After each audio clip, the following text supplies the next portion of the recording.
KDI가 불과 석 달 만에 올해 성장률을 1.6%로 대폭 하향했습니다. 구인 규모가 작년 대비 무려 절반 가까이 줄어들어서 IMF 외환위기 이후에 최악의 상황이라고 합니다. 내수 불안, 고환율, 트럼프발 무역 전쟁까지 경제는 침체되고 체감 물가만 급등하는 이른바 스크루플레이션이 현실화되고 있습니다. 어제 민주당은 민생 회복과 경제 성장을 위한 추경안의 주요 내용을 발표했습니다. 국민의힘 권성동 원내대표도 교섭단체 대표연설에서 추경이 필요하다고 말씀하셨습니다. 민생 경제의 어려움이 하루가 다르게 심화되고 있습니다. 우리 민주당의 추경안은 회복과 성장을 나눠서 민생 회복에 23조 5천억 원, 경제 성장 부문에 11조 2천억 원을 배정했습니다. 소비 진작, 취약계층 지원, 안전 강화, 인공지능 및 반도체 지원, 그리고 R&D 확대 등 분야별 금액에 이르기까지 세밀하게 우리의 계획을 밝혔습니다. 20일에 국정협의회 첫 회의가 열립니다. 속도가 관건입니다. 신속하게 논의해야 되겠습니다. 추경에 대해서도 역시 말로는 하자고 하는데 구체적 협의를 해보면 전혀 할 생각이 없어 보입니다. 작년 연말에 삭감한 예산안들을 복구하는 걸 조건으로 내걸기도 한다는데 작년 연말에 삭감한 예산안들이 대개 다 특경비니 특활비니 예비비니 그런 건데 예비비 늘리고 특경비 늘리고 특활비 늘리면 민생 경제 살아나고 경제가 회복이 됩니까? 그 이상한 좀 고집을 부리고 있어요. 나라 살림보다는 어떻게 하면 야당을 괴롭힐까? 대체 추경 안 하고 국민 경제 나쁘게 만들고 민생 회복 지연시키고 악화시켜서 대체 누구에게 이익이 있는 건지 도저히 납득이 안 됩니다. 정말 시쳇말로 이게 나라 망치자고 하는 일 같습니다.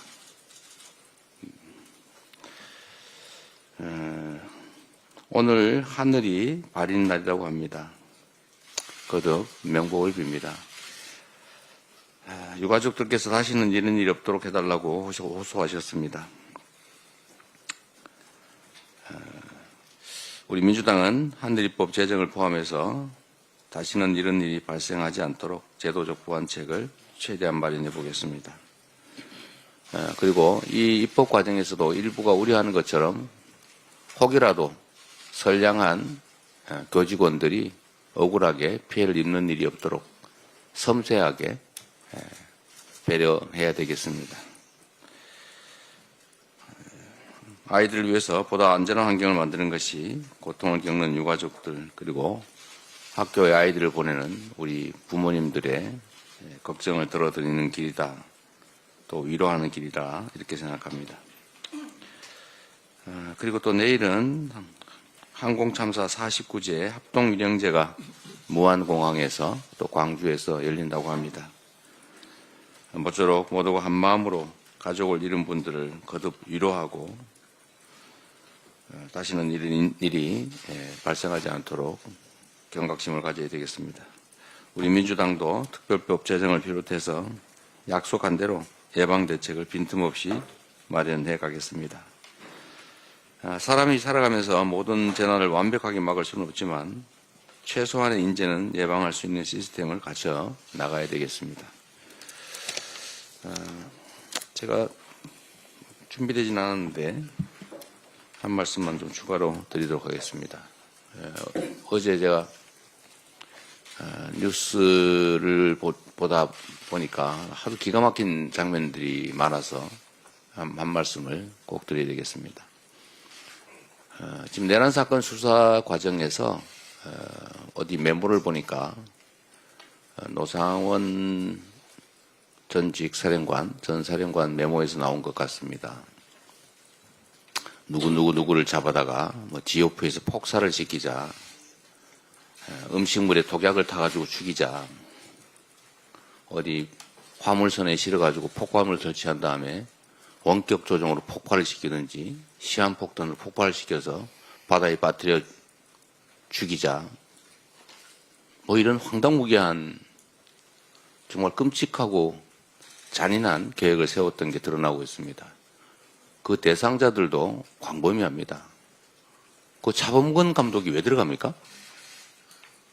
그 이상하게 이재명 영장 기각한 판사 이름이 없다 싶었더니 역시 꼼꼼하게 들어있었습니다. 무슨 연예인, 도대체 상상할 수도 없는 뭐 신부, 종교인, 목사님 다 잡아 죽이려고 했던 거 아닙니까? 반대하는 사람, 불편한 사람을 전부 죽여버리려고 했던 거 아닙니까? 이게 대체 상상이나 할 수 있는 일입니까? 그리고 더 기가 막힌 일은 우리가 옛날 교과서에서나 봤던 삼선 개헌을 시도했다는 거 아닙니까? 현 대통령 윤석열 임기 5년이 너무 짧아서 3번 연임을 하시고 그것도 부족해서 후계자를 정하자는 그런 메모까지 있다고 합니다. 이 독재 왕국을 만들려고 한 거죠. 왕이 계승하는 나라를 비난할 게 뭐가 있습니까? 똑같지 않습니까? 삼선 개헌의 후계자 지정하면 그 후계자 누구겠습니까? 저는 퍼뜩 떠오르는 사람이 있는데 차마 제 입으로 말씀을 못 드리겠습니다. 국민 여러분도 떠오르는 사람이 있지 않습니까? 지금 이 계엄 사태에 대해서 마치 아무 일도 없었던 것처럼 누가 죽지도 않았는데 왜 이러냐, 내가 뭘 잘못했냐 이러고 있습니다. 뭐 범죄자 자신이야 그럴 수 있다고 치고 일국의 집권당이라고 하는 국민의힘 태도가 기가 막힐 뿐입니다. 이런 중대범죄 행위를 한 윤석열 대통령을 제명하자는 안건이 당내에서 종결 처리된다는 보고가 좀 전에 있었습니다. 뭐 그럴 계획이라는 것 같아요. 제명하지 않을 뿐만 아니라 함께 가겠다는 의지를 확고히 하는 것 같습니다. 이게 정당입니까? 이게 민주공화국의 민주정당이라고 할 수 있습니까? 헌정질서를 파괴하는 이 중대범죄자를 그대로 끌어안고 동조하고 가는 당이 보수 정당 맞습니까?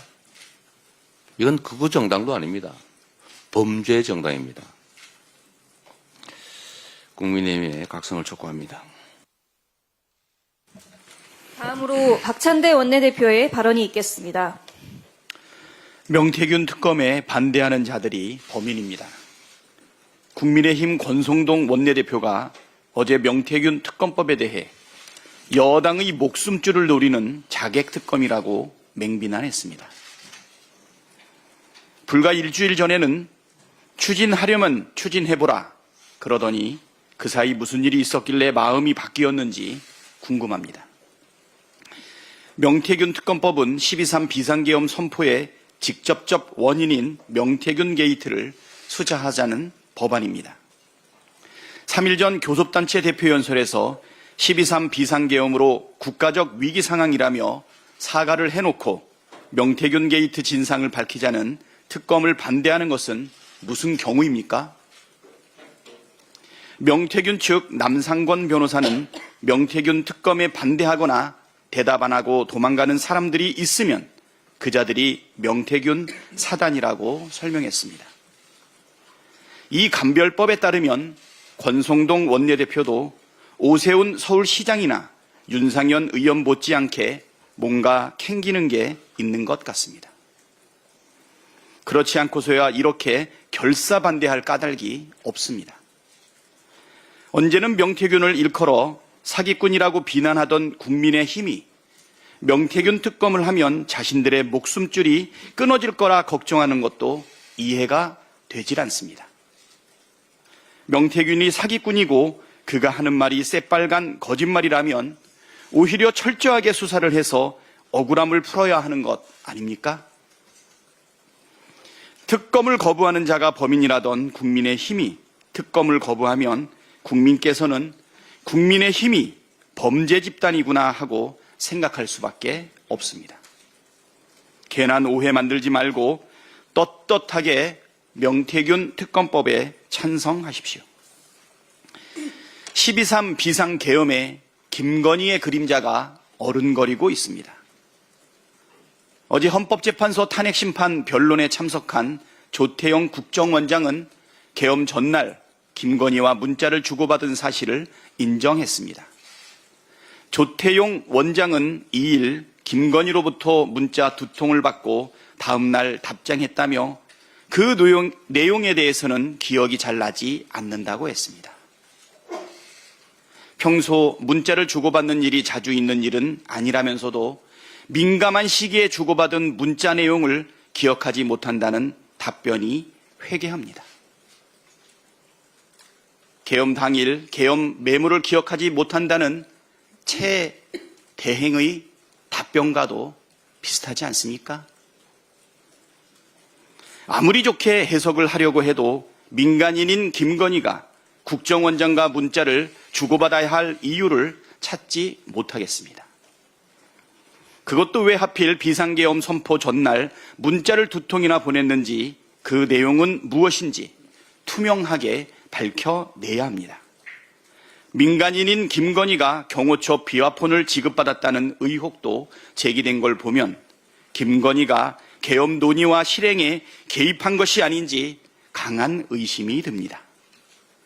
명태균 게이트를 막으려고 장림무사 윤석열이 비상계엄을 선포한 것이라면 분명 주술자, 주술사 김건희가 개입되어 있지 않겠습니까? 내란의 전모를 온전하게 밝히기 위해서라도 철저한 수사를 촉구합니다. 본격적인 추경 논의로 민생 회복에 숨통을 틔워야 합니다. 어제 민주당이 35조 원 규모의 추경안 내용을 공개했습니다. 최상목 권한대행도 국회 대정부 질문에서 추경 편성 필요성을 인정한 만큼 관련 논의가 속도감 있게 진행되길 바랍니다. 가뜩이나 어려운데 12.3 비상계엄으로 꽁꽁 얼어붙은 민생 현장의 막막함을 풀고 경제 성장의 토대를 놓기 위해서라도 신속한 추경에 정부와 국민의힘이 적극 협조하기를 촉구합니다. 국민이 겪는 어려움 앞에서 정치적 유불리나 이런저런 조건 따질 때가 아니라는 점 명심하길 바랍니다. 다음으로 김민석 최고위원의 발언이 있겠습니다. 중대 결심이 뭡니까? 하야라도 한단 겁니까? 국힘의 헌재 소장 탄핵 움직임과 함께 윤석열 측이 헌재 압박에 나섰습니다. 자기들이 생각해도 파면이 임박한 모양입니다. 박근혜 탄핵 때도 대리인단 전원 사퇴 압박이 있었지만 먹히지 않았습니다. 하야를 거부하고 탄핵 심판을 선택한 것은 윤석열 자신이었습니다. 발동 요건도 절차도 포고령도 정치인 체포도 위헌 위법인 계엄 내란은 결국 파면으로 심판될 것입니다. 만에 하나 전직 예우라도 잠시 연장해 보려는 하야 꼼수는 꿈도 꾸지 마십시오. 윤석열이 대통령 업무를 계속할 수 있다는 상상이 억지 말고 가능합니까? 경제, 외교, 국격 추락의 블랙홀이 될 윤석열 복귀는 단 한 번도 국민 다수 의견이 된 적이 없고 앞으로도 그럴 겁니다. 국힘에 권합니다. 설마 전광훈을 대선 후보로 할 생각이 아니라면 솔직하게 윤석열과의 이별 준비를 하십시오. 지금은 안 그런 척하지만 어차피 100일 안에 윤석열을 부정하고 당 간판도 바꾸자고 할 것 아닙니까? 미리 잘못은 잘못이라고 하고 불복과 혼란, 폭력의 업보를 더 이상 쌓지 말기 바랍니다. 나라를 망쳤으면 회복시킬 양식은 가져야 보수 아닙니까? 내란 반성, 윤석열 파면과 정권 교체가 답입니다. 다음으로 전현희 최고위원의 발언이 있겠습니다. 대법원이 이재명 대표 암살미수 테러범의 징역 15년을 확정했습니다. 사안의 중대성에 비해서는 형량이 미약하지만 사법부의 판결은 존중합니다. 테러는 어떠한 명분으로도 결코 정당화할 수 없는 민주주의 파괴 행위입니다. 테러 정범의 대법원 선고는 있었지만 이재명 대표 암살미수 테러의 배후나 공범 등 전모는 윤석열 정권에 의한 고의적인 축소 은폐와 부실 수사로 여전히 오리무중입니다. 정권의 눈에 가시인 정적 제거 목적이거나 내란 속의 비호에 앞장선 극우 세력이 배후라는 의혹도 있습니다. 전대미문의 사상 초유 야당 대표 암살 시도 테러 사건의 실체적 진실이 반드시 밝혀져야 합니다. 민주당 테러대책위원장으로서 이재명 대표 테러 사건의 전모와 배후를 끝까지 밝히겠습니다. 명태균 특검은 정당의 부패한 권위주의를 청산하는 시작입니다. 명태균 한금폰에 저장된 전 현직 국회의원만 140명을 넘는다고 합니다. 국민의힘은 명태균이라는 병균에 집단으로 감염된 병동이 되었습니다. 내란 수계를 옹호하는 정당, 내란을 옹호하려는 정당은 국민의 암일 뿐입니다. 국민의힘은 극우 선동으로 연명하려 들지 말고 유일한 백신 명태균 특검을 수용하여 치료하십시오. 극우와 결별하고 병균에 감염된 고름을 도려내어 정당의 건강성을 회복하십시오. 내란 속의 윤석열의 하야설이 돌고 있습니다. 하야는 법률 용어가 아니고 자진 사퇴가 맞는 용어입니다. 윤석열 변호인도 지금처럼 탄핵 심판이 계속되면 중대한 결심을 할 수밖에 없다라고 했습니다. 자진 사퇴를 암시한 걸로 해석됩니다. 사실이라면 참으로 비루하기 짝이 없습니다. 헌재의 탄핵 인용이 가시화되니 자진 사퇴라는 꼼수로 전직 대통령의 예우를 챙기고 극우를 선동하는 정치 활동을 계속 이어나갈 심산으로 보입니다. 그러나 권한이 정지된 대통령에게는 스스로 사퇴할 권한이 없습니다. 현행법은 불법 혐의가 있는 공무원이 자진 사퇴를 통해서 퇴직 예우를 챙기려는 꼼수를 원천 차단하고 있습니다. PPT 봐주십시오. 또 국회법은 권한 행사가 정지된 탄핵 피소추인의 사직을 불허하고 있습니다.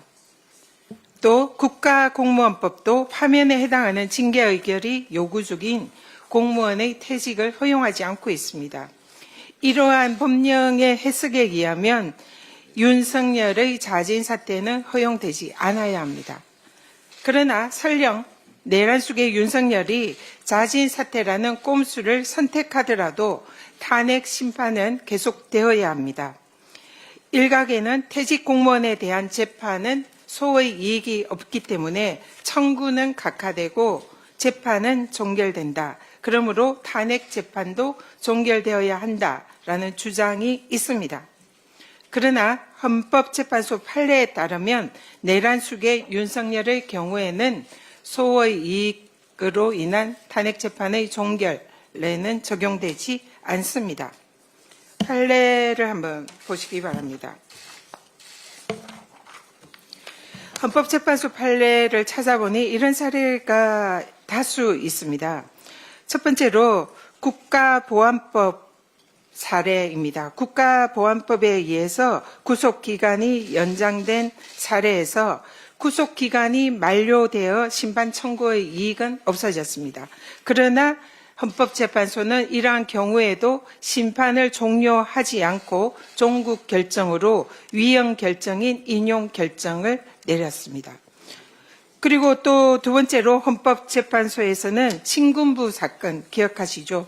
12.12 군사 쿠데타 사건 그리고 5.18 민주화운동 유혈 진압 사례에 대해서 군사 반란 사건에 대한 검찰이 불기소 처분을 내린 바 있습니다.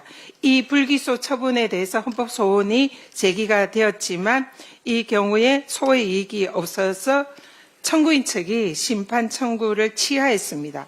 그러나 헌법재판소는 이 사례에서도 심판 청구 이익의 예외에 해당한다라고 본안 심사에 들어간 바 있습니다. 그때 당시에 헌법재판소의 결정 내입니다.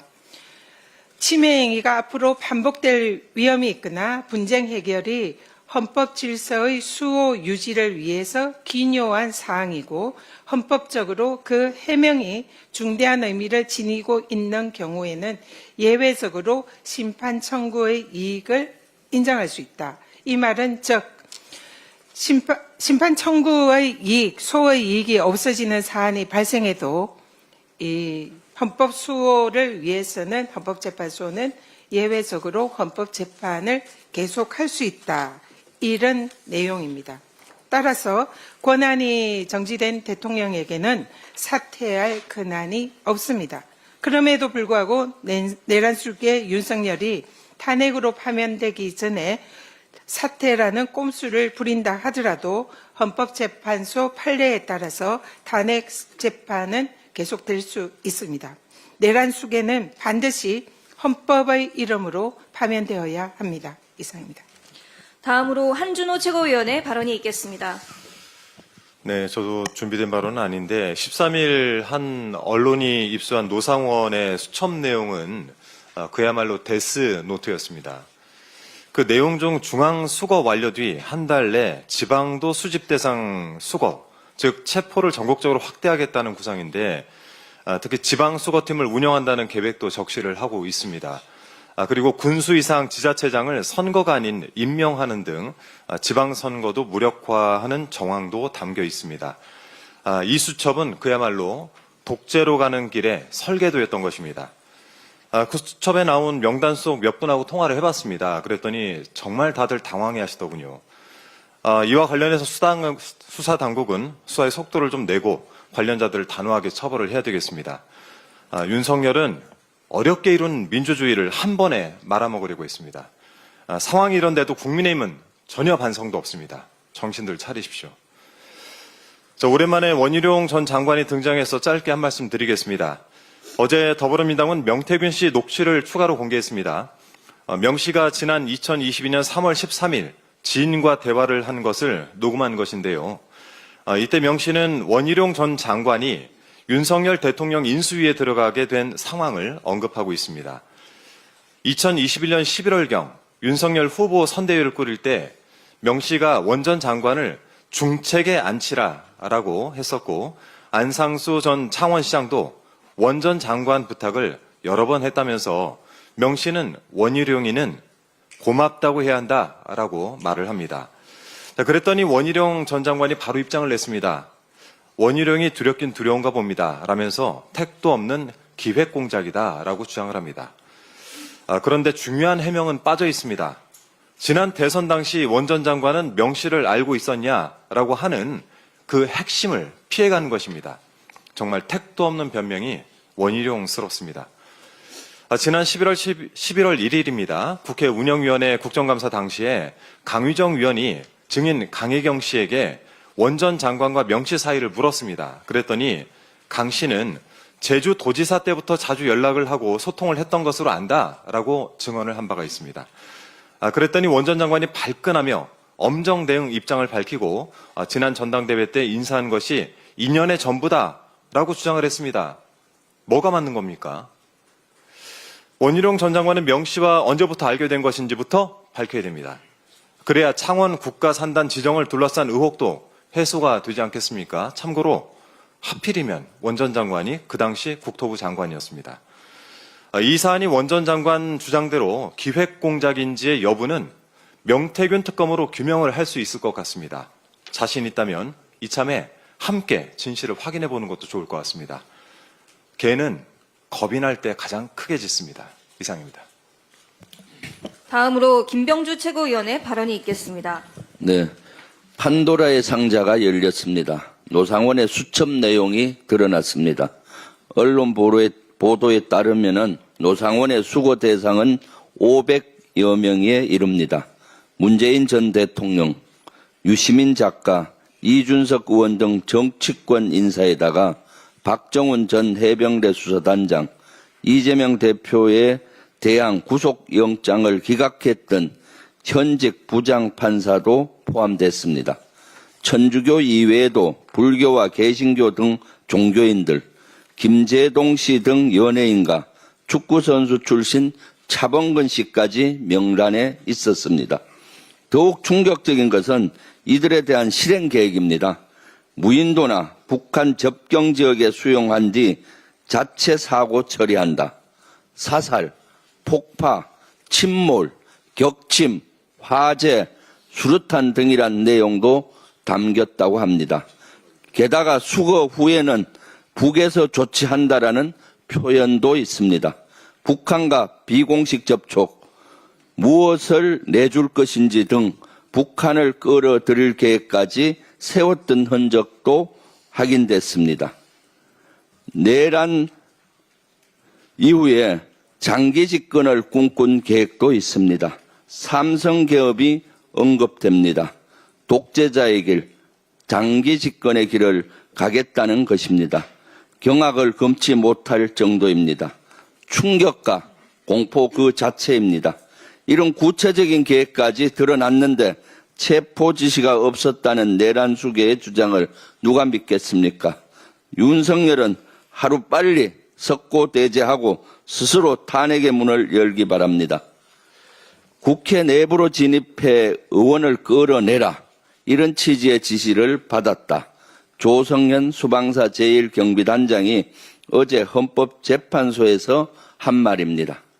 12.3 비상계엄 당시 이진우 전 수방사령관으로부터 이 같은 지시를 받았다는 겁니다. 국회의원을 끄집어내라는 지시가 있었다는 곽종근 전 특수전 사령관의 발언이 명백한 사실이라는 것을 거듭 확인할 수 있는 대목입니다. 그런데도 내란 세력들은 여전히 곽종근이 민주당에 회유당했다고 주장합니다. 윤석열이 내란과 탄핵 공장이란 지령을 내리니까 그대로 답습하고 있습니다. 부끄럽지 않습니까? 지겹지도 않습니까? 이와 관련한 곽종근 육성을 잠깐 들어보겠습니다. 당사자인 곽 전 사령관이 변호인과 옥중 통화에서 회유서를 정면 반박했습니다. 대통령 지시를 양심대로 증언했다는 겁니다. 대통령 얘기하신 부분들 다 팩트 얘기대로 얘기했고, 명지원이 박병기 분탄이 됐든 나는 이거는 내 양심에 따라 내가 스스로 판단해서 내가 얘기한 것이고. 네. 곽종근은 양심에 따라 진실을 얘기했다고 거듭 얘기를 하고 있습니다. 국민의힘은 이런 상황에서도 곽종근 회유서를 계속 얘기할 겁니까? 터무니없는 주장, 더 이상 누가 믿겠습니까? 국민의힘은 제발 일부 극우 세력과 또 내란 세력과 결별을 하십시오. 그런데도 불구하고 지금 계속 한 몸으로 행동하고 있습니다. 정신 바로 차리십시오. 이상입니다. 다음으로 이현주 최고위원의 발언이 있겠습니다. 네, 일본이 대미 무역 흑자가 우리나라보다 조금 더 많습니다. 그리고 수입 에너지에 의존하고 있고 주력 산업 구조도 한국하고 비슷하고요. 미군이 주둔하고 있다는 점에서도 유사합니다. 이런 일본의 통상협상 사례가 우리에게 참고가 될 것이라고 생각합니다. 최근 일본의 이시바 총리는 일본의 대미 직접 투자액을 1조 달러까지 확대하고 트럼프 대통령이 각별한 관심을 보이는 알래스카의 석유 천연가스 개발 프로젝트에 합작 의향을 보이는 선물 패키지로 트럼프의 환심을 사고 별도의 무역 압박을 피해가고 있습니다. 안보 측면에서도 100% 억지력을 보장받고 방위비 인상 압박을 일단 모면하는 안보상의 성과를 거두고 있는 상황입니다. 우리나라도 이를 교재 삼아서 몇 가지 협상 카드를 생각해 볼 수 있다고 생각합니다. 첫째, 석유와 천연가스 수입을 확대하거나 이 수입선을 변경하는 것을 생각해 볼 수 있을 거라고 생각합니다. 이런 점에서 최근에 대왕고래 프로젝트는 정말로 잘못된 국정 판단이고 여기서 또다시 계속해서 이슈출을 계속하겠다라는 것을 설사 석유가 나와도 지금은 시점이 맞지 않는데도 불구하고 나오지도 않았는데 계속 고집을 피우는 것은 굉장히 현명하지 못한 처사입니다. 에너지 수입을 통상 레버리지로 활용해야 할 판에 산유국 드림을 부추기면서 혈세 낭비를 해서는 안 될 것입니다. 두 번째, 방위비 압박과 관련해서도 주한미군을 평택으로 옮기면서 주한미군의 전략적 가치가 단순한 대북 억제를 넘어서 인도, 아시아, 태평양 지역 전체에서 발생할 수 있는 군사적 긴장이나 위기 상황에 신속 대응할 수 있는 기반을 제공하고 중국의 패권을 견제하는 역할이 분명히 있습니다.